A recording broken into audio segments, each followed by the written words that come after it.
The Select Committee interviewed every person who was inside the room during this Sunday evening Oval Office meeting. Mr. Cipollone told the committee that he was, quote, unmistakably angry during the meeting, and that he, along with Eric Herschmann and Mr. Donoghue, quote, forcefully challenged Mr. Clark to produce evidence of his election fraud theories. Mr. Rosen, can you describe how that meeting started? Yes.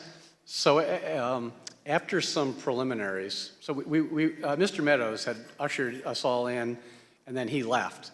So Mr. Cipollone did some introductions and things. So after some preliminaries, the president turned to me and he said, well, one thing we know is you, Rosen, you aren't going to do anything. You don't even agree with the claims of election fraud. And this other guy at least might do something.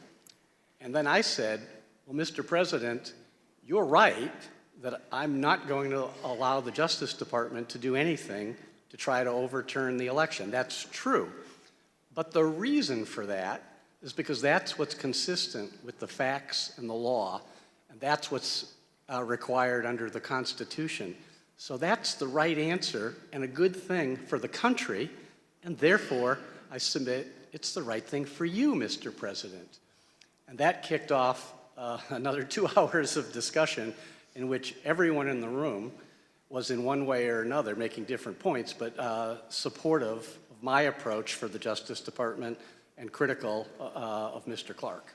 Early on, the president said, what do I have to lose? And it was actually a good opening because I said, Mr. President, you have a great deal to lose. And I began to explain to him what he had to lose and what the country had to lose and what the department had to lose. And this was not in anyone's best interest.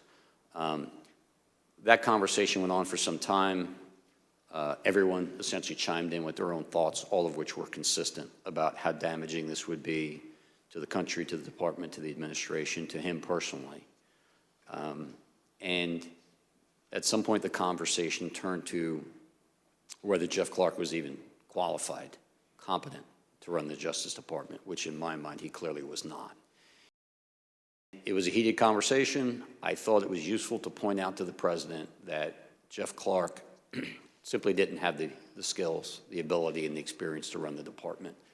And so I said, Mr. President, you're talking about putting a man in that seat who has never tried a criminal case, who's never conducted a criminal investigation. He's telling you that he's going to take charge of the department, 115,000 employees, including the entire FBI, and turn the place on a dime and conduct nationwide criminal investigations that will produce results in a matter of days.